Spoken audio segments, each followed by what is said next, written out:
Assalamualaikum, Bapak.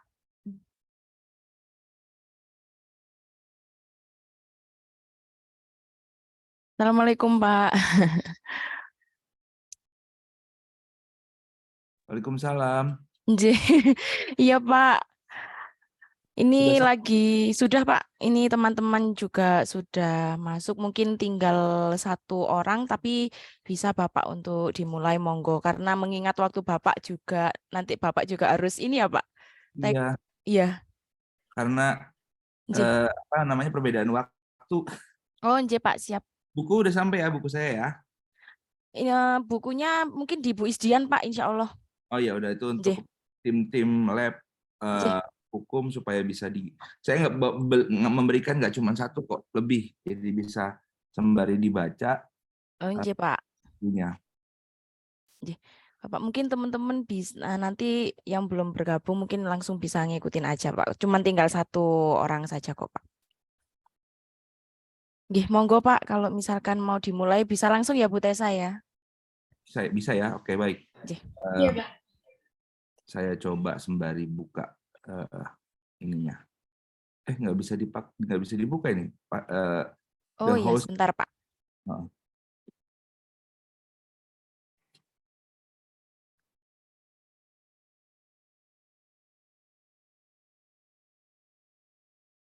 Ini dosen atau TOT trainersnya ini dosen atau mahasiswa Kami senior? kami ini Pak instruktur pengajar di lab di Oh, laboratorium. Nggih. berarti dosen kader gitu ya. Kalau di kami di Muhammadiyah Jakarta namanya dosen Oh, bibit nggih sebelum. Pak. Nggih Oh ya, biasanya sih berangkatnya dari instruktur lab gitu Pak. ya saya pernah dulu itu jadi itu. Berarti ini udah S1 apa masih S2? Sudah S1, sedang mau S1 atau sudah S2? Ini sudah lulus S1 tapi sedang menempuh S2. Tapi ada juga yang sudah S2 seperti Bu Siti sudah lulus S2, Pak. Oh iya iya ya, soalnya Nggih. sama kayak saya dulu saja sebetulnya. Nggih, Kalau iya. namanya dulu dosen kader. Nah, itu biasanya bagi yang punya pengalaman yang sudah belum sudah lulus ujian advokat lah. Saya waktu itu kan dosen kader itu lulus S2 itu usia saya masih 21, 22. Belum bisa Oh. disumpah. Iya, sumpahnya Jadi 25 ya, Pak ya? nah, tapi kan 22 sudah lulus ujian advokat dan sebagainya. Oh, iya, iya. Jadi baru bisa disumpah 25. Nggih. Udah dokter baru bisa disumpah. Jadi sama lah, kita dulu pernah melalui fase yang sama. Nggih, Pak. Sudah? Langsung saja ya, ya ini ya.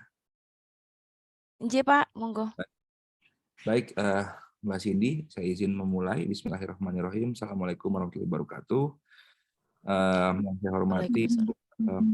Lab Hukum, FHUMM, para instruktur yang akan bertugas dalam wilayah hukum acara hukum acara Mahkamah Konstitusi, wabil khusus perihal constitutional review yang dimiliki. Sesuai editor saya baca seperti itu. Karena kalau semua hukum acara saya jelaskan nanti malah tidak fokus seperti itu, dan biasanya dalam laboratorium yang fokus digunakan untuk latihan praktik adalah constitutional review, karena alasannya kalau sengketa pilkada nggak beda jauh dengan perdata, pembubaran partai politik maka dia harus menjadi menteri. Kemudian kalau sengketa kewenangan lembaga negara dia harus biro hukum dari masing-masing kewenangan dari masing-masing lembaga negara atau kemudian divisi hukumnya. Kalau impeachment nggak mungkin kecuali jadi presiden, seperti itu. Dan yang paling mungkin dilakukan oleh semua warga negara adalah berkaitan dengan judicial review.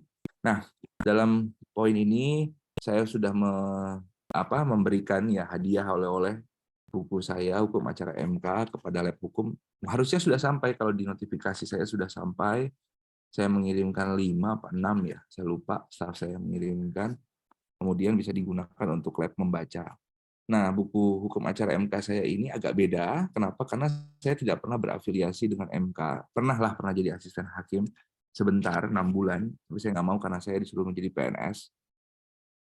Ya, karena jadi PNS, dan saya pihak yang berperkara dulu. Waktu itu saya menjadi kuasa hukumnya PP Muhammadiyah dari Jihad Konstitusi. Sehingga saya menolak melanjutkan menjadi asisten hakim. Nah, Yang membedakan dari buku saya adalah sudut pandangnya adalah murni praktisinya atau yang menjadi pemohon. Sehingga asas-asas hukumnya pasti berbeda dengan hukum acara MK yang ditulis oleh hakim di situ. Jadi kalau hakim mungkin asas-asas yang menguntungkan baginya, tapi kalau asas-asas yang sering disebut tapi nggak pernah muncul dalam buku hukum acara MK itu menurut saya penting ya, seperti misalnya asas yang termuat hasil dari pasal 17 Undang-Undang Kekuasaan Kehakiman seperti itu. Yaitu asas tidak boleh memutus kalau itu menyangkut dirinya sendiri. Nah, itu bagaimana itu nggak pernah digunakan di MK, padahal dalam Undang-Undang Kekuasaan Kehakiman itu ada. Nah, kemudian dalam hal ini saya ingin bertukar pikiran dan menjelaskan bagaimana perkembangan terkini dari hukum acara pengujian undang-undang dan Perpu. Sekarang namanya adalah pengujian undang-undang dan Perpu. Sejak tahun 2009 tidak lagi pengujian undang-undang saja. Bagi saya Perpu itu hal yang berbeda dengan undang-undang, nggak bisa disama-samakan. Yang disamakan hanya derajatnya, tetapi dia berbeda.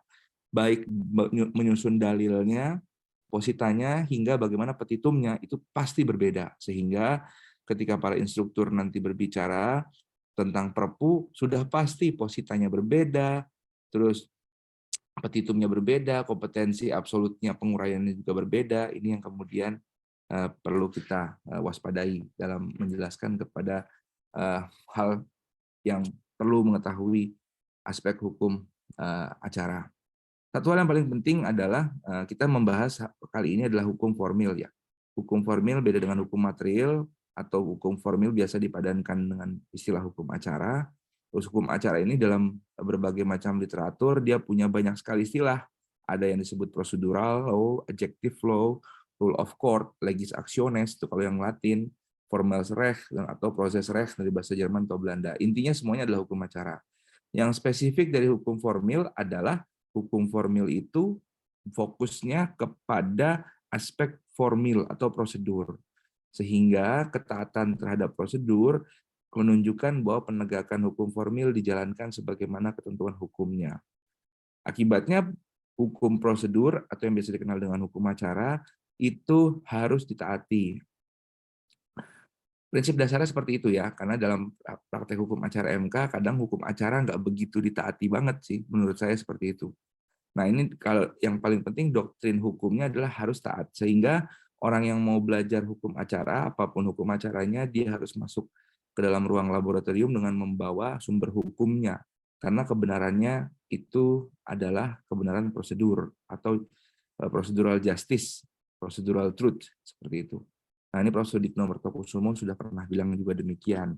Jadi kalau nanti para peserta dari instruktur hukum acara tidak mau membaca dan tidak mau membawa sumber hukum di mana hukum acara itu dipelajari, maka ya sikap dasarnya tidak dipenuhi seperti itu. Biasanya dalam mata kuliah hukum acara seperti itu. Mahasiswa nggak usah bawa buku tapi bawa undang-undangnya. Ketika dosen yang bicara beda dengan yang ada dalam undang-undangnya, maka yang salah adalah dosennya. Nah, itu yang menjadikan mata kuliah hukum acara ini sangat khas dimiliki oleh praktisi, karena alasannya memang ada beberapa hal yang harus ditaati sikap dasarnya. Tapi ada praktiknya, selain daripada norma, ada praktiknya yang biasanya dapat dijelaskan untuk menjelaskan bagaimana hukum acara itu dalam praktiknya dijalankan, seperti itu. Oke. Ada banyak ya, saya ke teori terlebih dahulu karena di topiknya ada teori. Misalnya Robin J. Efron ini bilang bahwa kenapa sih hukum acara itu dijelaskan dan dimiliki dalam aspek dalam studi hukum. Ya dia bilang bahwa ada banyak alasan. Nah, alasan-alasannya ini saya kemukakan juga di buku saya juga sudah ada, bahwa konteksnya adalah kebenaran itu harus diadministrasikan. Nah, kebenaran ini yang diadministrasikan ini maka harus tunduk pada prosedur, di mana prosedur itulah yang menunjukkan adanya kebenaran, seperti itu.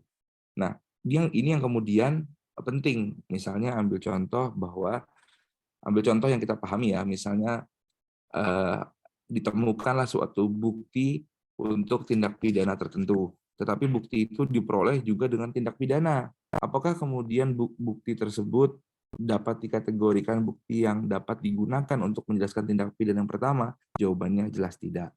Sama halnya dengan perdata maupun juga hukum acara MK, misalnya ada keterangan saksi, nanti saksinya dihadirkan di muka persidangan, yang kita ketahui saksinya adalah pegawai negeri sipil, maka sesuai dengan ketentuan ASN, maka seorang pegawai negeri sipil yang akan memberikan keterangan saksi di pengadilan harus mendapatkan mendapatkan izin, kecuali itu menyangkut hal yang tidak berkaitan dengan jabatan, tugas, dan fungsinya. Jadi ada yang harus ditaati. Nggak bisa kemudian orang ngomong aja sebagai saksi.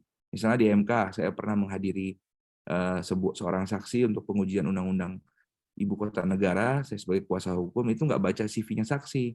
Saya hadirkan, dia memberikan keterangan, ternyata hakim membacanya dengan teliti. Saya nggak baca CV-nya, ternyata dia saat itu dipanggil bekerja sebagai staf wakil presiden. Nah, ditanyalah sama hakim, kamu memberikan keterangan seperti ini, masih bekerja di staf wakil presiden atau tidak? Dia bilang belum ada SK pemberhentiannya, tapi dia tidak pernah rapat lagi sejak tahun 2020, misalnya seperti itu. Nah, tetap saja dengan demikian keterangan saksinya menjadi tidak valid. Jadi itu ya, mengapa hukum acara itu menjadi hal yang penting. Ada banyak alasan di sini. Kita masuk ya. Hingga pada akhirnya karakter hukum acara itu ada produk, ada pembentuknya. Hukum acara itu harus dibuat oleh pembentuknya yang tepat. Nah, biasanya pembentuknya itu hukum acara, sumber hukum acara utama pembentuknya itu adalah pembentuk undang-undang, yaitu DPR atau parlemen bersama dengan kepala negaranya yang mengesahkan. Karena tidak mungkin hukum acara dibuat oleh hanya karena PP saja, nggak bisa. Hukum acara harus dibuat oleh undang-undang dalam level kita. Produknya ada banyak ya, misalnya hukum acara tertentu atau di luar negeri, di negara-negara lain, kalau kita mau mencari di Google, maka menggunakan istilah Law of Procedure tentang apa, Procedure Act, Code of Procedure Act, Evidence Act, Court Fees Act, dan sebagainya. Biasanya akan memuat hukum acaranya. Pelaksananya adalah penegak hukum yang berkaitan dengan kekuasaan kehakiman. Jadi pasal 24 mengatur mengenai penegak-penegak hukum yang akan menjalankan hukum acara. Dan hukum acara peradilan etik di semua wilayah etiknya itu dimiliki juga, seperti itu. Nah, kadang-kadang undang-undang itu nggak cukup lengkap, hingga pada akhirnya ada produk-produk yang melengkapi. Nah, produk-produk yang melengkapi itu contohnya adalah judicial order, rule of court, ya seperti itu. Kalau di parlemen namanya standing order atau peraturan DPR. Nah, itu yang punya fungsi untuk melengkapi hukum acara. Nah, kalau di kita ada Perma, ada PMK. PMK itu peraturan Mahkamah Konstitusi atau SEMA. Yang intinya adalah melengkapi. Karena hukum acara itu kadang-kadang ada yang bolong di undang-undang, sehingga harus dilengkapi melalui peraturan-peraturan peradilan. Tetapi levelnya dia nggak bisa lebih tinggi daripada undang-undang, seperti itu. Nah, itu hal yang penting. Bagaimana dengan hukum acara MK kita? Hukum acara MK kita itu sumber hukum acara itu banyak sekali, gitu. Karena kewenangan yang dimiliki banyak ya. Yang ada banyak ya. Kalau di identifikasi yang levelnya undang-undang aja sudah banyak nih. Belum lagi tambahan lagi nih yang nggak masuk ke sini, yaitu Undang-Undang 13 tahun 2022 tentang perubahan kedua, itu belum masuk. Saya belum masukkan, belum lagi hal-hal yang lain, misalnya Undang-Undang tentang pemilu, itu ada juga tuh sumber hukum acara MK, juga belum dimasukkan sama saya. Yang intinya bahwa sumber hukum acara MK itu banyak dan terus bertambah dan terus berganti sesuai dengan perkembangan waktu, seperti itu. Jadi ini menjadi hal yang penting. Mengapa sih MK mempunyai sumber hukum acara yang banyak? Satu, karena kewenangan yang dimilikinya, yang kedua adalah luas wewenangnya. Ya bisa kita pahami kalau pengujian undang-undang pas uji formil masuklah kemudian Undang-Undang P3 sebagai sumber hukum juga, seperti itu. Atau kemudian ketika bicara soal pembubaran partai politik kan tidak mungkin kalau kemudian Undang-Undang Parpol itu tidak masuk karena ada alasan pembubaran dari Undang-Undang Partai Politik. Selanjutnya ada yang levelnya peraturan Mahkamah Konstitusi. Nah, ini yang kemudian perlu untuk mendapatkan perhatian ya, yaitu PMK tentang PMK yang berkaitan dengan persidangan secara umum. Ini sudah saya klasifikasikan ya, PMK 1 2021, PMK 1 2020, PMK 3 2019 dan seterusnya. Ini adalah pedoman persidangan secara umum. Artinya bagaimana persidangan itu dilaksanakan secara pada umumnya itu dimiliki oleh PMK tersebut, seperti itu. Sedangkan kalau PMK yang berkaitan dengan kewenangan pengujian undang-undang, Nah, ini yang kemudian perlu saudara-saudara sekalian, para instruktur untuk melihat beberapa ketentuan yang baru. Karena banyak sekali dalam praktek hingga saat ini kalau dibuka website MK, masih banyak ada kuasa-kuasa hukum atau advokat yang kemudian mengajukan judicial review masih menggunakan PMK yang lama 2005, padahal sudah ada PMK yang baru, yaitu PMK nomor 2 tahun 2021. Disebutnya ialah sebagai tata beracara dalam perkara pengujian undang-undang yang baru, bunyinya seperti itu. Tetapi di dalamnya ada undang-undang garis miring Perpu. Nah, ini harusnya tata cara pengujian undang-undang dan Perpu. Saya masih berpendapat bahwa sebenarnya hukum acaranya beda. Tapi entah mengapa MK masih menganggap itu sama. Toh dalam praktiknya beda loh. Kemudian ada PMK yang berkaitan dengan sengketa kewenangan lembaga negara, itu hanya satu, belum berubah, yaitu PMK nomor 8 tahun 2006. Ya. PMK yang kemudian berkaitan dengan pembubaran partai politik, yaitu PMK 12 tahun 2008, ini perlu dibaca, biar kita bisa mengetahui sebenarnya alasan-alasan pembubaran partai politik lebih konkret itu seperti apa dan siapa yang boleh mengajukan, bagaimana positanya. Kemudian ada juga PMK berkaitan dengan perselisihan hasil pemilu. Ini berganti terus ya, Bapak Ibu sekalian, karena alasannya ialah PMK berkaitan dengan pemilu ini berapa kali ganti. Nah, yang paling baru sejauh ini adalah yang ini. Ini diulas di dalam buku saya detail, nanti bisa dibaca. Saya klasifikasikan siapa para pihaknya, kemudian bagaimana tenggat waktunya, dan sebagainya, hingga kepada bagaimana posita dan siapa, dan bagaimana waktu pengajuan berkasnya. Dan PMK yang juga belum berubah adalah PMK nomor 21 tahun 2009, yaitu PMK tentang pedoman beracara memutus pendapat DPR tentang pemberhentian presiden dan atau wakil presiden. Nah, ini PMK yang paling menarik ya. Satu-satunya hukum acara di Indonesia kalau dibaca nanti PMK 21 tahun 2009 yang dimana di dalamnya memuat semua asas hukum acara. Jadi ada satu pasal yang menegaskan bahwa semua hukum acara asasnya dapat digunakan dalam pemberhentian presiden dan atau wakil presiden. Jadi bisa saja asas hukum perdata, pidana, tata usaha negara itu digunakan bersamaan dalam ini. Kita nggak tahu juga bagaimana prosesnya, tetapi PMK-nya sudah bilang seperti itu. Nah, sekarang ini ya ini untuk mata kuliah ya, bukan instruktur lab ya. Intinya bahwa kenapa namanya hukum acara MK? Nah, ini kan seperti hukum acara pengadilan tata usaha negara ya, namanya hukum acara pengadilan. Ini juga namanya hukum acara MK, bukan seperti yang lain, yaitu hukum acara pidana maupun hukum acara perdata. Ada hal yang membedakan ketika nama nomenklatur hukum acara menggunakan nama lembaga, bukan menggunakan nama materi hukumnya. Mestinya kan hukum acara hukum tata negara, tapi yang digunakan adalah hukum acara MK. Kenapa? Karena alasannya yang diadili di sana ternyata tidak hanya materi hukum tata negara, tapi juga materi hukum yang lain. Beda dengan hukum acara pidana maupun perdata, ada pembedaan yang sangat jelas. Pengadilannya bisa siapa saja yang mengadili, silakan negara menentukan, tapi yang paling pokok adalah materi hukumnya. Sedangkan kalau hukum acara MK atau pengadilan tata usaha negara, ternyata pengadilan tata usaha negara pun kadang-kadang mengadili sengketa yang materi hukumnya juga meluas, sama seperti hukum acara MK, sehingga menggunakan nama kelembagaan.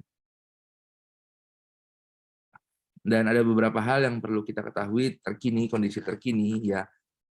Udah berapa kali ya? 3 kali undang-undang MK diganti, tapi belum banyak undang-undangnya itu menyentuh aspek hukum acara, hanya aspek kelembagaan. Artinya judicial politics. Jadi hanya fokus kepada aspek politik kelembagaannya daripada hukum acaranya.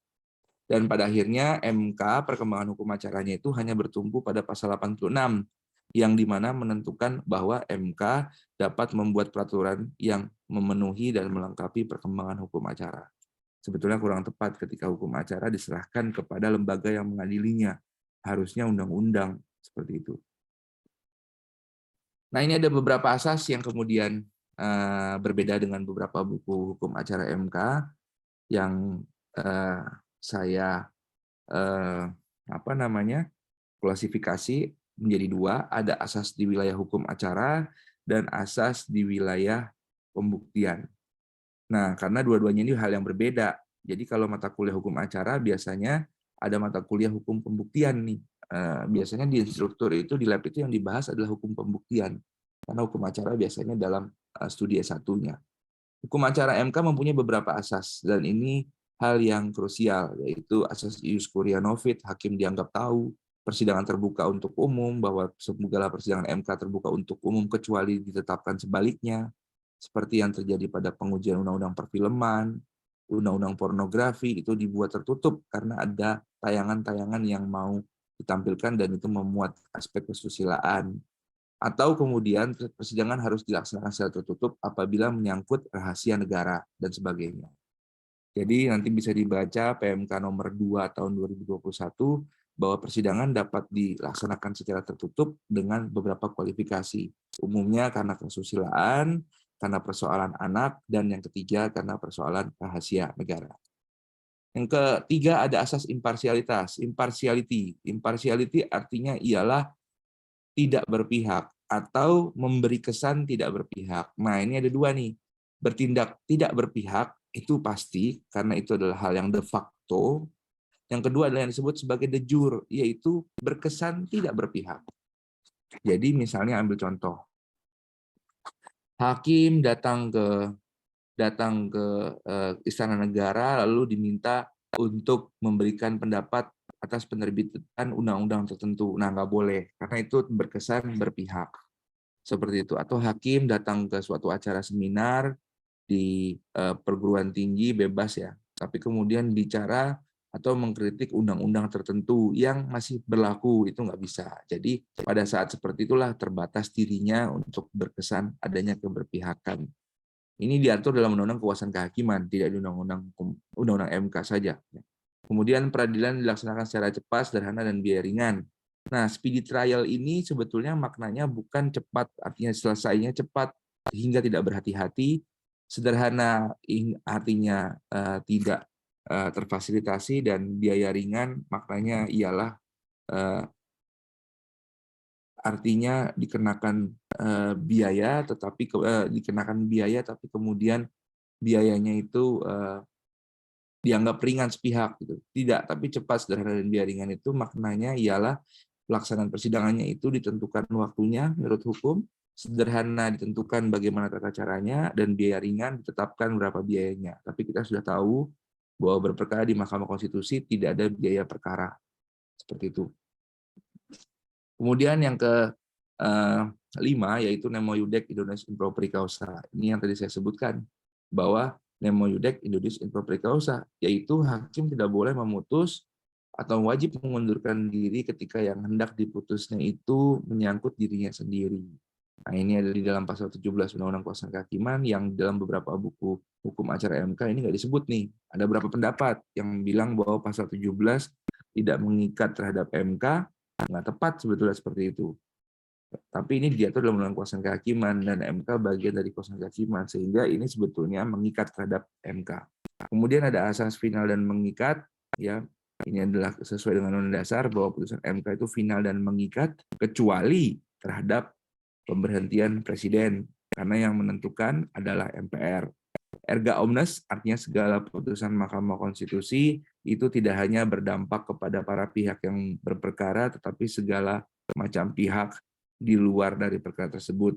Kemudian self-implementing atau executing artinya putusan MK itu tidak terdapat jurusita atau yang mengeksekusi atau lembaga eksternal yang mempunyai fungsi eksekutorial, karena putusan MK dia tidak memiliki lembaga itu, sehingga pengimplementasiannya diserahkan kepada pihak yang merasa dapat mengimplementasikannya, karena ini berkaitan dengan aspek berkonstitusi.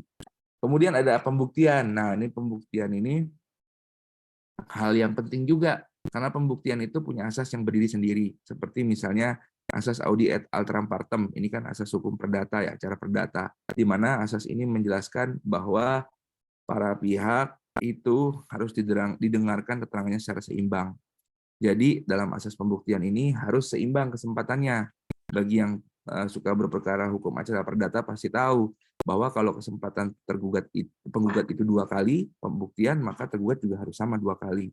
Meskipun tergugat sudah menyatakan selesai, hakim bisa menanyakan, Anda punya 1 lagi kesempatan, ada lagi yang ingin dihadirkan atau ingin diberikan bukti suratnya, maka harus seperti itu. Kemudian ada asas actori incubit probatio, yang artinya ialah siapa yang memberikan argumentasi, dia yang wajib memberikan bukti. Artinya ini sama seperti hukum acara perdata, yang artinya barang siapa yang mendalilkan suatu alasan atau posita, maka dia berkewajiban untuk membuktikannya. Jadi saudara sekalian, ada dua asas hukum perdata nih yang masuk ke dalam hukum pembuktian di acara Mahkamah Konstitusi. Kemudian ada asas yang ketiga, iudicis est judicare secundum allegata et probata, yang artinya dalam memutus suatu perkara tidak bisa menggunakan keyakinan semata tanpa adanya dua alat bukti atau adanya kebenaran didasarkan pada bukti. Nah, ini sama seperti hukum acara pidana nih, nggak bisa pakai keyakinan semata dan tidak bisa juga hanya hakim sebagai corong undang-undang.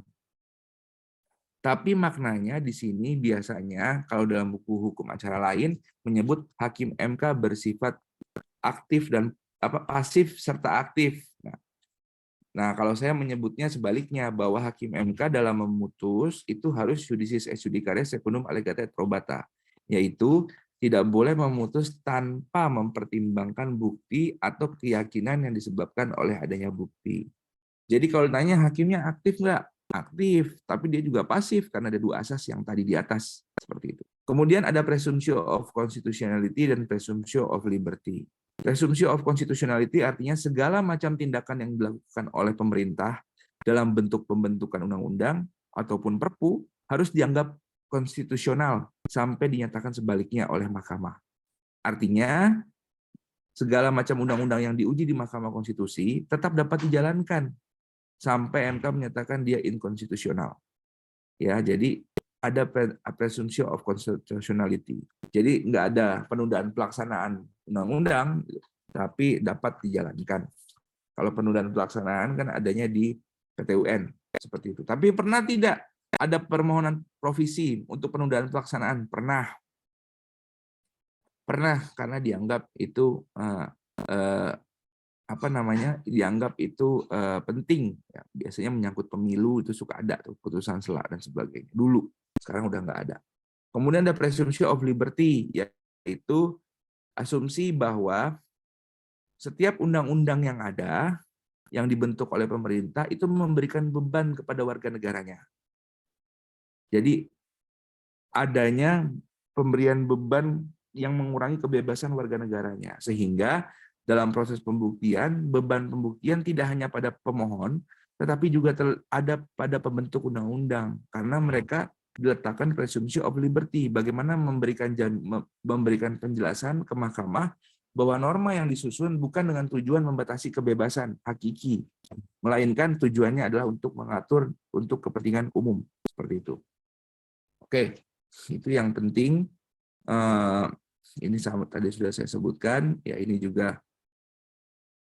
Ini sih tidak perlu lah, langsung aja kita ke ini ke hal-hal yang teknis dalam pengujian. Jadi Bapak Ibu instruktur yang saya hormati, bahwa konsep yang dilakukan oleh pengujian di Mahkamah Konstitusi ini itu ada dua konsep dasar ya. Bukan formil material ya, tapi dua konsep dasar, yaitu yang pertama adalah menguji apakah suatu norma hukum itu memenuhi syarat dan syarat prosedur pembentukannya. Jadi yang pertama itu adalah konsep bagaimana menguji pemenuhan syarat. Apakah segala macam syarat dalam pembentukan suatu norma hukum yang sifatnya mengatur dalam bentuk undang-undang atau perpu itu dipenuhi. Jadi pertama adalah konsepnya seperti itu. Yang kedua adalah konstitusionalitas materinya. Jadi materi hukum yang diatur itu diuji konstitusionalitasnya. Nah, memang keduanya ini nanti akan melahirkan konsep pengujian formil dan material, tapi bentuk dasarnya adalah semacam itu. Kalau mengingat historis pengujian undang-undang dalam perkembangan dalam kasus Marbury versus Madison, kan yang diuji itu adalah materi. Sehingga pemenuhan syarat atau yang kita kenal dengan istilah formil itu tidak nampak dalam historis tersebut seperti itu. Tapi sesungguhnya dalam konteks pengujian undang-undang dan perpu di MK itu dua hal itu. Satu pemenuhan syarat atau yang kedua adalah materi. Bisa dilihat dari pasal 2 dari PMK nomor 2 tahun 2021. Dua-duanya digunakan, yaitu apakah syarat lahirnya suatu norma hukum berbentuk undang-undang dan perpu itu dipenuhi, atau materi pembentukannya itu konstitusional, seperti itu. Kemudian ini yang kemudian nanti ya disebut sebagai pengujian formil, dan yang kedua adalah pengujian material. Sekarang kita ngomong soal bagaimana argumentasi dari posita ketika mau menggunakan istilah tidak memenuhi atau pengujian formil. Apa sih biasanya posita yang digunakan oleh para pihak, dari para pemohon ketika menyatakan suatu undang-undang atau perpu dianggap tidak memenuhi proses pembentukannya? Biasanya pertama yang dikemukakan oleh pemohon adalah dalam posita bahwa undang-undang atau perpu atau produk hukum yang dibentuk itu tidak sesuai dengan metode yang ditentukan dalam pembentukan undang-undang dan perpu. Jadi kan dalam pembentukan undang-undang ada yang disebut kodifikasi, ada yang unifikasi atau omnibus. Nah, yang mana digunakan ini nggak sesuai nih. Seperti itu. Sehingga biasanya ada posita semacam itu. Kemudian ada proses pembentukan yang tidak dilalui. Misalnya dalam hal persetujuan tingkat satunya tidak dipenuhi, tapi langsung tiba-tiba dibawa ke paripurna yang harusnya dilalui. Atau ada kewajiban dari DPD yang dalam undang-undang tertentu memberikan pendapat, tidak diberikan kewajiban itu, sehingga posita ini bisa dikeluarkan. Seperti itu. Kemudian ada proses yang dilakukan secara tidak wajar dari segi partisipasi atau waktu. Nah, biasanya ada posita ini. Misalnya contoh undang-undang IKN kan pernah diuji formil juga. Misalnya saya pernah menguji ini karena ada yang saya sebutkan partisipasinya tidak wajar dan waktunya nggak wajar, seperti itu. Jadi bisa saja posita ini keluar. Jadi kan ada template sebetulnya. Kalau udah hukum acara gini ada template positanya. Lalu kemudian template yang lain ini sifatnya lebih berat ya, karena ini sulit untuk membuktikan, kecuali yang pertama ya, yaitu menilai adanya proses pembentukan yang dilakukan oleh pembentuk undang-undang itu ada tindak pidananya, misalnya ada suap, seperti itu, ada tindak pidananya, berarti kan harus membuktikan dengan adanya putusan pidana atas sesuatu hal yang dilakukan terkait dengan pembentukan undang-undang, atau adanya trade of interest, atau yang biasa kita sebut dengan sandera modal. Jadi tersandralah pembentuk undang-undang. Nah, biasanya dalil ini sulit dikonstruksikan karena alasannya membutuhkan bukti yang sangat kuat. Tetapi dalam praktik pengujian formil, biasanya dalil semacam ini tetap dapat timbul. Kemudian yang kelima, yaitu posita berkaitan dengan adanya penilaian bahwa pengambilan persetujuan atau penetapan persetujuan dari rancangan undang-undang itu dianggap tidak sesuai. Misalnya terjadi terkait dengan Perpu Cipta Kerja. Kan banyak yang mempersoalkan bagaimana proses pengambilan persetujuannya kok tidak sesuai nampaknya, seperti itu. Bisa saja nanti keluar pada saat pengujian rancangan undang-undang atau pengujian undang-undang penetapannya, seperti itu, atau penetapan persetujuan yang dilakukan ternyata tidak dipenuhi quorum, misalnya seperti itu, maka posita yang demikian ini dapat muncul. Nah, ini yang populer nih kalau udah ngomongin perpu adalah menilai bahwa perpu itu terbit tanpa ada prosedur kegentingan yang memaksa. Ini yang populer kalau udah ngomong perpu, paling ini yang keluar ya. Dan yang kelima, yang terakhir sama yang tadi saya sebutkan, bahwa penilaian persetujuan atau penetapan perpu dilakukan tidak sesuai dengan tahapan kriteria pengambilan pengesahan sesuai dengan Undang-Undang 1945. Jadi kalau perpu ini cuma 2 template-nya ya, sedangkan yang undang-undang ini template-nya umumnya ada 5. Nggak jauh-jauh dari itulah gitu ya. Kalau jauh daripada itu sudah pasti ini bukan pengujian formil atau pengujian tidak memenuhi. Jadi umumnya kurang lebih seperti ini dalam praktik. Positanya nggak jauh beda. Kalau memang kita sedang melakukan tugas instruktur, alangkah lebih baik kita melakukan identifikasi posita. Alasannya ialah agar peserta dari kegiatan lab hukum itu mempunyai cara pandang yang kritis terhadap template-template yang sudah kita miliki, misalnya seperti itu. Dibandingkan diminta untuk mencari argumentasi yang baru, karena bisa saja itu malah menghambat waktu perkembangan yang bersangkutan. Biasanya seperti itu kalau dalam praktek belajar hukum acara kita sudah bantu dari proses dalil-dalilnya. Mengapa demikian? Kita ambil contoh Pengadilan Tata Usaha Negara. Pengadilan Tata Usaha Negara itu sudah memberikan template argumentasi positanya apa, yaitu hanya dua, yaitu bertentangan dengan undang-undang atau bertentangan dengan bertentangan dengan perundang-undangan atau bertentangan dengan AUPB, hanya dua saja. Seperti itu. Nah, di MK ini kan dijelaskan dijelaskan konsep pengujiannya, tapi positanya berkembang gitu ya. Jadi kadang-kadang ada yang lucu-lucu kalau membaca permohonan pengujian undang-undang itu lucu-lucu sekali gitu ya, tapi kita bisa pilih mana yang cukup kuat dan rasional digunakan sebagai posita. Nah, kalau pengujian materi ini banyak sekali, tapi saya klasifikasikan misalnya ada yang menilai posita adanya suatu materi bertentangan dengan Undang-Undang Dasar itu pertama ialah karena bertentangan diametral dengan norma dalam Undang-Undang Dasar. Jadi materinya itu bertentangan secara norma. Jadi normanya di Undang-Undang Dasar bilang wajib, di Undang-Undang bilang tidak wajib. Nah, itu namanya bertentangan. Jadi ini yang disebut sebagai posita yang bertentangan. Kedua adalah terdapat dua atau lebih norma dalam beberapa undang-undang. Biasanya pemohon itu mendapatkan keadaan yang tidak menguntungkan. Kalau ada dua atau lebih norma dalam beberapa undang-undang itu tidak sinkron. Jadi kalau ada dua atau lebih suatu norma dalam undang-undang itu nggak sinkron, pemohon akibatnya mendapatkan keadaan yang tidak menguntungkan, dia menguji ke MK atas norma-norma tersebut.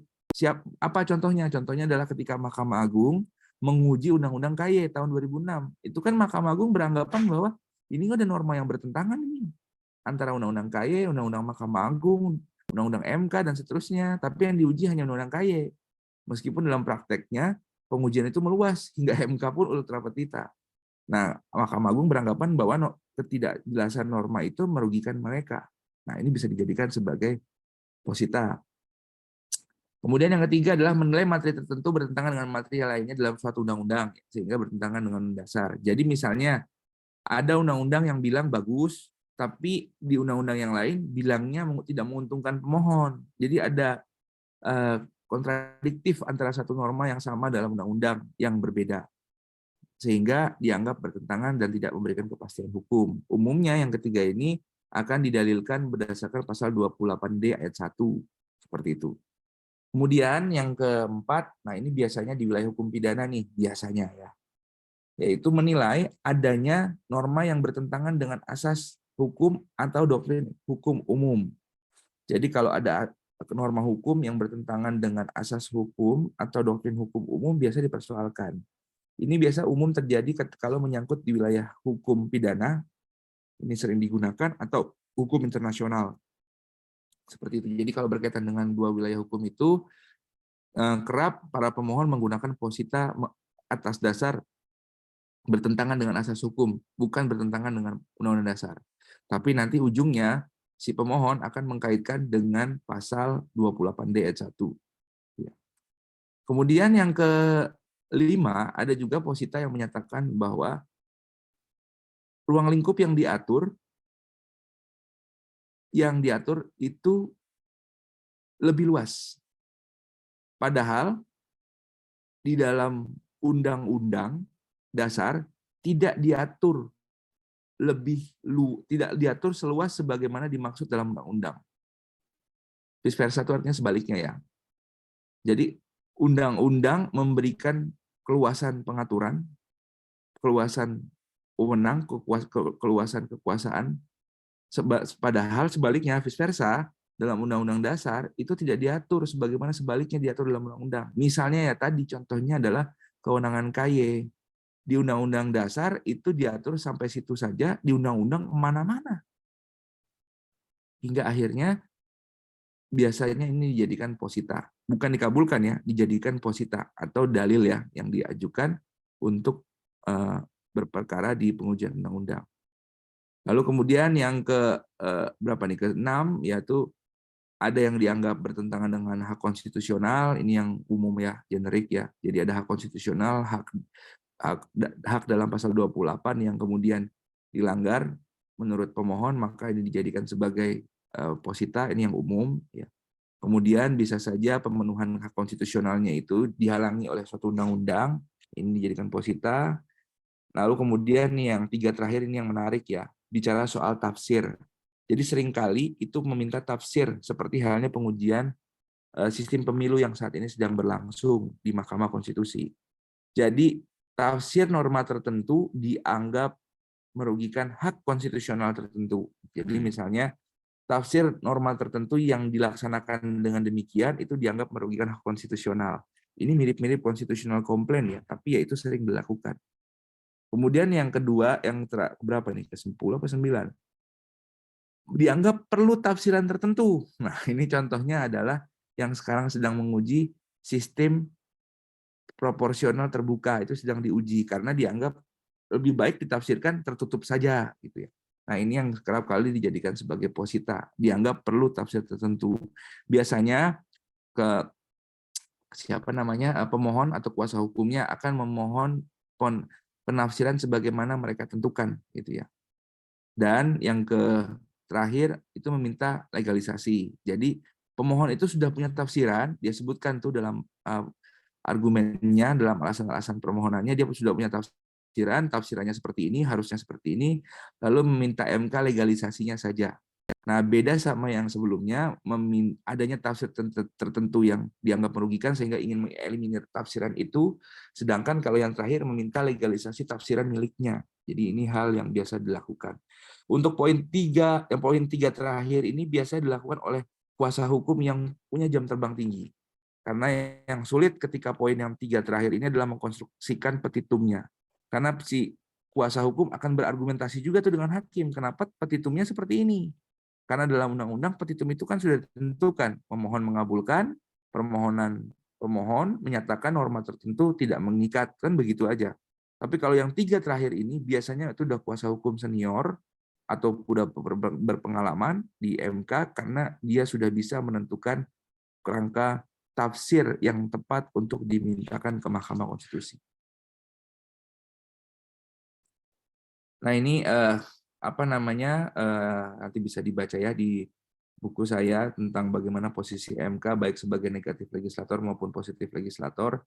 Ya yang pasti ini soal mindset ya, karena nanti ada orang yang ingin ke MK, ya misalnya calon klien mau ke MK itu ingin membatalkan, itu maka kita tidak ada persoalan soal mindset ya, biasanya mudah dijelaskan. Tapi kalau kemudian datang ke MK, sering sekali orang mau ketemu sama saya, ingin menguji suatu undang-undang, lalu meminta MK memutus seperti ini gitu ya. Itu yang sulit ya. Nah kalau sampai seperti itu Anda bisa bilang nanti ke peserta pelatihannya minta tarif yang tinggi, karena itu tidak mudah ketika kemudian harus kita konstruksikan positif norm yang baru gitu ya. Jadi yang pertama ini biasanya kalau ketemu kepada kepada Anda sebagai praktisi nanti, oh kita mau minta membatalkan ini, itu gampang. Tapi kalau minta hakim mengatur ini atau menentukan ini, itu sulit. Sehingga harus effort yang sangat lebih untuk menjelaskan bagaimana seharusnya norma itu diterapkan.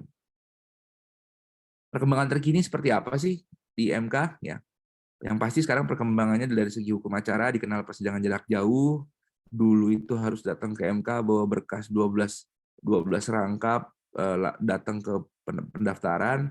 Kalau sekarang sebelum daftar harus daftar simpel dulu ya. Jadi semuanya jangan lupa untuk buka simpel.go.id, lalu kemudian daftar dulu semua di situ, masukkan dulu draft buktinya, draft bukti surat ya, yaitu undang-undang yang diuji, terus kemudian masukkan identitas kuasa hukumnya, baru kemudian datang ke MK. Nanti nomor pendaftarannya pakai nomor yang ada di online ya. Jadi tim instruktur harus menjelaskan bahwa sekarang itu harus pakai simpel dulu. Kalau dulu bisa langsung. Bisa nggak sih sekarang langsung? Bisa, cuman nggak ekonomis. Apalagi ntar ada di Kalimantan kan, lebih nggak ekonomis lagi. Jadi lebih baik bisa dijelaskan bahwa sekarang menggunakan simpel terlebih dahulu. Lalu kemudian ada perluasan objek, ruang lingkup pengujian, ini sudah dijelaskan juga ya. Dalam buku-buku MK tahun 2003 itu ada perluasan karena pasal 50 dihapuskan dan putusan MK serta pasal 2 PMK yang menyatakan bahwa Perpu menjadi wewenang MK. Lalu kemudian di pasal yang baru di PMK nomor 2 2021 nanti bisa dibaca PMK-nya, ada penegasan perihal nebis in idem. Jadi nebis in idem itu hanya dapat diberlakukan terhadap kasus dengan tuntutan yang sama, para pihak yang sama, tempat yang sama, dan waktu yang sama. Nah, jadi ini yang perlu dipahami, yang disebut sebagai nebis in idem itu seperti itu. Artinya, suatu undang-undang kalau ada beda satu saja itu dianggap bukan nebis in idem. Jadi pemerintah menggunakan dalil nebis in idem itu sulit sekarang, karena pasal 78 itu bilang bahwa nebis in idem itu terhadap kasus yang sama, para pihak yang sama, tempat yang sama, dan waktu yang sama gitu. Jadi nggak bisa dikatakan nebis in idem seperti itu kalau tidak memenuhi unsur-unsur tersebut. Ini ada di pasal 78, nanti bisa dibaca. Lalu kemudian ada penegasan ruang lingkup pengujian material yang kemudian dijelaskan dalam PMK yang baru, itu luas ya. Mulai dari bunyi pasal, ayat, frasa, kata, titik, koma, itu bisa dipersoalkan. Karena faktanya titik koma pun bisa jadi persoalan hukum yang serius kalau kemudian ini dipahami sebagai sebuah persoalan hukum kalau dalam keadaan tertentu itu menjelaskan norma hukum yang dianggap punya makna yang berbeda. Lalu kemudian yang baru ya sebelumnya ya pasti sudah tahu perkembangan terkini bahwa pengujian formil itu sekarang nggak bisa disatuin sama pengujian material. Kalau mau mengajukan uji formil maka harus dalam permohonan yang terpisah, uji material daftar dengan nomor register yang terpisah. Jadi saya adalah orang pertama yang menguji ini melakukan pengujian formil dan material dengan cara menggabungkannya waktu menguji Undang-Undang Nomor 2 tahun 2020 ditegur hakim karena alasannya udah nggak lagi jadi sama kayak dulu, hukum acaranya beda, jadi harus formil dulu diputus baru material. Jadi apa yang saya lakukan? Yang saya lakukan adalah membuat dua permohonan yang berbeda dengan nomor register yang berbeda untuk material dan formil. Meski pengujian materialnya saya diperiksa itu ketika sudah selesai pengujian formilnya. Waktu pengujian formil adalah 60 hari ya, tapi kalau pengujian cipta kerja yang sekarang berlangsung kayaknya ada buying time ya, tapi itu bagian dari strategi ya. Itu yang penting untuk diketahui, tapi sekarang ada batas waktu pengujian formil yaitu 60 hari. Sedangkan penetapan pengujian formil itu ada batas waktunya yaitu 45 hari. Nah, ini perkembangan terkini dalam hukum acara MK. Satu hal yang pasti sebagai sebuah kesimpulan, MK ini bukan menganut hukum acara ketat ya, yang seperti hal saya jelaskan di awal. MK ini menganut hukum acara yang flexibility, jadi prosedur without discretion. Saya pernah kok, harusnya ketentuan undang-undang diperiksa oleh 9 hakim, tapi hakim meminta izin karena 2 hakim lainnya ada kegiatan yang entah saya tidak tahu, hanya diperiksa oleh 5 bahkan. Nah, itu yang kemudian agak menarik ya. Jadi hukum acara MK itu bergantung apa kata hakim. Tapi nggak tahu ya perkembangan terkini apakah ada kejadian seperti itu lagi terulang, tapi pada pokoknya ini sebagai sebuah kesimpulan bahwa di Mahkamah Konstitusi hukum acara cenderung sedikit lebih luas dibandingkan wilayah hukum acara pidana, apalagi perdata, seperti itu. Demikian hal ini saya sampaikan, semoga membawa manfaat. Silakan nanti dibaca bukunya, itu lebih lengkap dari penjelasan saya pada saat ini. Assalamualaikum warahmatullahi wabarakatuh. Waalaikumsalam warahmatullahi wabarakatuh. Ya, Bapak terima kasih atas penjelasannya. Mungkin teman-teman dari instruktur apabila ada yang ditanyakan, boleh langsung dikomunikasikan kepada Bapak Ibnu Sina. Silakan.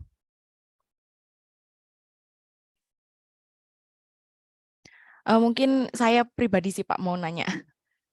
Terkait dengan kemarin itu kan waktu saya kuliah Pak, kan kebetulan saya mengambil S2-nya di UB Pak. Nah itu disuruh mengkritisi terkait dengan pasal-pasal yang kemudian kontroversi lah, seperti itu istilahnya. Nah kemudian timbul di benak saya itu terkait pasal lese majeste dan hadza artikelen terkait penghinaan presiden dan penghinaan terhadap pemerintahan. Nah kan ini kan sudah dicabut ya Pak oleh MK kalau nggak salah tahun 2006, cuman saya lupa Pak nomor berapa. Nah itu kemudian itu kembali lagi hidup di RKUHP kita gitu. Nah, kalau saya melihat tadi dari karakteristiknya atau sifat dari putusan MK itu sendiri bahwa dia bersifat erga omnes, kemudian harus ditaati, final dan mengikat. Tetapi kemudian dia kembali hidup lagi gitu Pak, dengan nomenklatur yang sama, bukan sama sih Pak, tapi hampir sama, yang maknanya itu sama menurut saya. Jadi apakah hal-hal seperti ini itu diperbolehkan melihat karakteristik dan sifat dari putusan Mahkamah Konstitusi itu dua itu tadi Pak, gitu Pak. Mungkin itu yang saya tanyakan Pak. Dan Baik, biasanya mahasiswa juga bertanyanya di situ Pak, gitu. baik. Ya, Langsung dijawab apa nunggu? Jawab aja langsung ya, biar ya, nggak lupa. langsung saja Pak ya. Saya sembari ini baru saya ini bicara ini di Bali ya, baru saja. Jadi pertanyaannya itu nyambung. Jadi Onje begini, Pak. saya sembari tampilkan ya ini PowerPoint saya di Bali hari ini. Iya Jadi Pak. begini, sebenarnya ada banyak bentuk tindak lanjut putusan dari sebuah judicial review. Doktrinnya ada banyak ya, cuma ini yang paling singkat aja. Pertama adalah ada tindakan pembentuk undang-undang yang comply, mengikuti. Nah, itu kan yang ideal ya, acceptable biasanya. Nah, tapi ada juga bentuk yang lain nih. Yang pertama ada yang ignore, ada yang overrules, mengesampingkan, ada yang counter attack, nyerang balik. Nah, ini derajatnya ya seperti itu. Yang paling patuh ya dia comply, dia mengikuti. Dalam perkembangan peraturan perundang-undangan kita, dalam perkembangan putusan MK tindak lanjutnya, banyak kok yang comply dengan cara melakukan tindak lanjut seperti itu. Tapi banyak juga yang seperti Cindy bilang, ignore, ya, mengabaikan, dia buat baru lagi, atau overrules, mengesampingkan, membuat norma baru lagi dengan tafsiran yang baru lagi. Contohnya ialah ketika Undang-Undang Ketenagalistrikan tahun 2003 dibatalkan keseluruhan karena ada konsep unbundling. Tiba-tiba Undang-Undang Ketenagalistrikan yang baru nomor 2 tahun 2009 itu menggunakan istilah terintegrasi Sami Mawon kan. Kemudian atau yang undang-undang migas yang tidak boleh menggunakan harga pasar. Tiba-tiba muncul PP tentang harga kekinian, harga keekonomian, kan sama aja. Jadi ada yang bentuknya itu ignore, ada yang bentuknya overrules. Atau yang paling buruk itu adalah counter attack. Ya misalnya undang-undang lain itu dibatalkan, undang-undangnya dia tentang MK diganti, dirubah, direvisi. Jadi dalam doktrin itu sangat sekali dimungkinkan. Seperti itu, sangat sekali dimungkinkan adanya kemungkinan putusan MK itu diignore, diabaikan, dikesampingkan, overrules, ataupun counter attack. Tetapi hukumnya adalah erga omnes, dianggap mengikat. Seperti itu. Nah, persoalan ini kemudian kerap kali lahir karena yang paling krusial adalah sebagaimana eksekusi dari putusan dari sebuah putusan judicial review. Seperti itu. Jadi dari pertanyaannya Mbak Cindy, bahwa sebetulnya putusan judicial review itu seperti apa sih bentuk tindak lanjutnya? Kalau melihat beberapa doktrin, paling nggak ada 4 ya bentuk tindak lanjutnya. Satu melalui sistem legislasi nasional, yaitu membuat peraturan, undang-undang, ataupun perpu itu boleh. Banyak doktrinnya. Ini penuh apa yang menyatakan demikian. Ada Johnson, ada Muir, ada Tyler, ada banyak sekali melalui sistem legislasi nasional. Yang kedua adalah perbuatan faktual pemerintahan.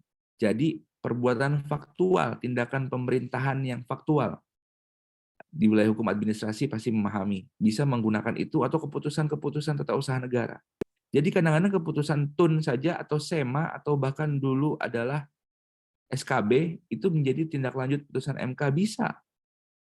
Atau dalam beberapa praktik bahkan menggunakan perma atau SEMA seperti itu. Kemudian yang ketiga, ada bentuk kepatuhan yang ketiga dengan cara melakukan batasan-batasan tertentu dalam melakukan perjanjian internasional. Ini kalau ada kaitannya dengan hukum internasional. Lalu yang keempat, ini hanya di Amerika ya, yaitu ialah negara bagian tertentu melaksanakan sebagian atau sepenuhnya putusan judicial review. Jadi kesimpulannya adalah, kalau kemudian kita mempersoalkan adanya putusan MK, adanya perilaku pembentuk undang-undang yang menghidupkan kembali undang-undang tertentu, maka dalam wilayah hukum administrasi, itu kita anggap sebagai fakta hukum yang baru. Seperti itu. Jadi itu fakta yang baru. Karena undang-undang yang lama dihapuskan. Seperti itu. Kan KUHP-nya digantikan, bukan melakukan perubahan. Jadi ya harus kemudian diuji ulang. Apakah etis atau tidak? Ya jelas nggak etis kan. Apalagi ada perluasan, dulu penghinaan presiden, sekarang penghinaan terhadap penghinaan terhadap lembaga negara. Lembaga negara bisa merasa terhina, ini kan agak menarik ya bagi kita. Wilayah hukum atas administrasi atau tata negara kan menganggap ini menarik, konyol gitu, tapi bagi orang hukum pidana dia pasti punya dalil juga mengapa kemudian penghinaan terhadap jabatan umum, sebutnya kan jabatan-jabatan umum, itu diatur dalam beberapa KUHP di beberapa negara. Itu respon dari saya, Mbak Cindy. Ya, terima kasih Bapak, dimengerti. Mungkin dari teman-teman ada lagi yang ingin ditanyakan terkait ranah hukum acara Mahkamah Konstitusi? Silakan. Mungkin Bu Monik saya. Silakan Bu Tessa. Izin Pak Ibnu saya bertanya terkait dengan lebih ke praktis, yaitu dalam hal ini pemberkasannya gitu ya. Karena juga mengingat bahwasanya dalam hal kita mau CR ke MK khususnya kan juga ada dokumen-dokumen yang dipenuhi, dan bahkan pun substansi daripada dokumen itu pun juga diatur gitu. Baik dari segi legal standing-nya, kemudian duduk perkaranya, hingga sampai posita dan juga petitunya. Dan mungkin yang mau saya tanyakan di sini, karena tadi juga saya baru tahu bahwasanya memang persidangan di hukum acara MK itu sifatnya flexibility. Berarti kan ada yang ada terkait dengan bagaimanapun daripada bentuk permohonan itu bisa disesuaikan asal daripada undang-undang itu bertentangan dengan undang-undang dasar, gitu ya Pak. Nah mungkin yang saya mau tanyakan, apakah ketika memang kita temukan ada satu pasal itu bertentangan dengan undang-undang dasar, namun pasal ini tidak berdiri sendiri, apakah bisa disangkut pautkan Pak? Jadi masih ada berkesinambungan dari pasal yang akan kita ujikan. Mungkin seperti itu Pak yang mau saya tanyakan.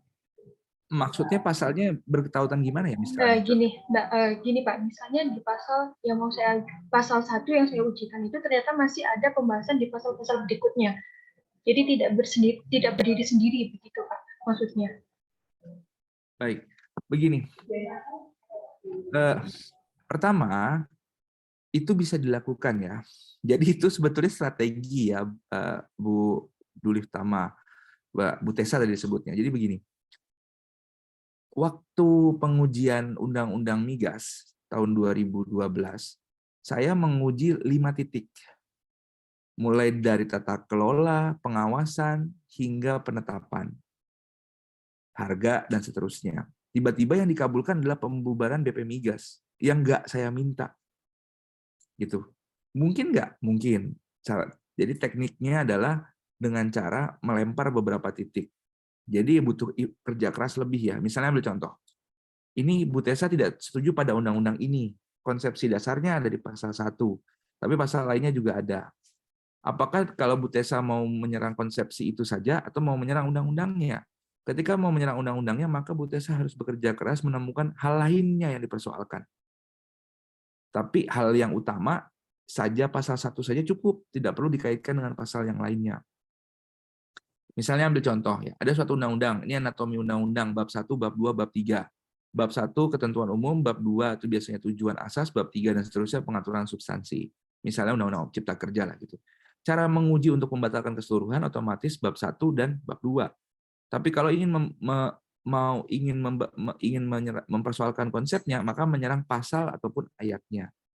Nah, ini yang kemudian penting untuk dipilih. Tapi ketika yang dipersoalkan adalah definisi umum dalam pasal 1, ada 2 kemungkinan. Pertama, definisi itu adalah batasan. Pemerintah akan bilang bahwa definisi itu adalah batasan. Sehingga kalau tidak diatur definisi menjadi persoalan. Dan definisi itu sangat kebijakan terbuka. Seperti itu. Kecuali itu menyangkut hukum acara. Misalnya yang terjadi ketika Prof. Yusril 2010 menguji makna saksi. Makna saksi dalam KUHP itu tidak menguntungkan untuk makna saksi yang menguntungkan. Nah, apa yang terjadi? Apakah pasalnya diganti? Tidak. Tapi dilakukan tafsir yang baru. Jadi Bu Tessa, apabila menguji pasal 1 saja, tanpa menguraikan pasal yang lainnya, maka bisa berdampak 3 hal. 1, ada tafsiran baru. Kemudian dibatalkan undang-undang secara keseluruhan. Yang ketiga, dibatalkan pasal 1-nya saja. Itu bisa menjadi, dan yang berkaitan dengan pasal 1-nya. Karena alasannya 3 kemungkinan ini bisa terjadi, yaitu pertama, tafsiran baru atas pasal 1, kedua, dibatalkan undang-undang keseluruhan karena itu jantungnya, seperti undang-undang komisi kebenaran, atau yang ketiga adalah segala hal yang menyangkut yang dimaksud Bu Tessa dalam pasal 1 akan dibatalkan. Seperti itu. Terima kasih, Pak. Baik, ada lagi Bapak Ibu instruktur yang ingin ditanyakan kepada Bapak Ibnu Sina? Oke, saya rasa mungkin sudah cukup jelas Pak atas pemaparan Bapak Ibnu terkait Kira-kira dengan instruktur ini hanya untuk acara MK atau campur dengan hukum acara lainnya? hukum acara lain Pak. Jadi ada sekitar 12 praktikum yang kita pegang. 12 Tapi hukum. semuanya yang hadir tidak fokus di MK ya, ada yang pidana, perdata gitu ya. Iya, seperti itu Pak. Jadi nanti misalkan ini kan kita kan TOT hukum acara Mahkamah Konstitusi. Nah, nanti semua dari kita yang ada di sini itu mengajar semua Pak, kebagian semua untuk mengajar hukum acara MK seperti itu. Iya, iya, iya. Memang agak pusing kalau yang MK ini. Nje Pak, makanya itu kami butuh arahan. Ya, kenapa pusing? Karena alasannya ialah luas materinya gitu. Materinya luas, jadi nggak hanya ngomongin undang-undang tapi ke semua hal gitu. Tiba-tiba diminta bicara tanah, diminta mengesahkan perkawinan beda agama, itu kan. Jadi dalilnya sangat luas sekali sehingga kalau menjadi instruktur kita bisa memilih kasus-kasus yang kontroversial dan menarik untuk membantu mahasiswa kita. Itu saja dari Bapak mohon izin sekiranya nanti kan kami sudah membuat modul, jadi nanti kan ada modul pembelajaran Pak untuk mahasiswa. Jadi kami mohon izin untuk dikirimkan ke Bapak yang dalam hal ini nanti Bapak berkenan untuk mengkoreksi modul kami gitu Pak. Mungkin ada hal-hal yang perlu kami masukkan atau hal yang perlu kami hapus gitu Pak. Mungkin itu seperti itu. relas-relasnya ya atau semacam diktat. Semacam diktat gitu Pak. Jadi dalam modul itu nanti itu kami itu akan ada beberapa materi yang akan kami sampaikan kepada mahasiswa gitu. Jadi kami mohon berkenannya Bapak untuk dikoreksi lagi modul kita Pak. Ya nggak apa-apa, saya sangka relas. Oke nggak apa-apa. Ya seperti itu Pak. Bapak untuk materi PPT-nya apa boleh di-share Pak? Boleh nanti saya kirimkan ya. Ya, terima kasih. Mungkin sekian Bapak dari kita semua. Kami mohon maaf dan kami juga terima kasih Bapak sudah hadir di acara Training of Trainers dari kami di Laboratorium Hukum Fakultas Hukum Universitas Muhammadiyah Malang. Sebelumnya kami meminta untuk dokumentasi ya Pak, foto bareng Oh iya, boleh. untuk laporan. Oke. Saya Budian, Pak Ibnu, terima kasih banyak waktunya. Budian. Saya hitung 1, 2, 3. Sudah Bapak. Terima kasih Bapak atas waktunya. Baik, sama-sama. Hati-hati di jalan Pak. Assalamualaikum. Waalaikumsalam Pak. Terima kasih Pak. Sama Budian. Oke Bapak Ibnu.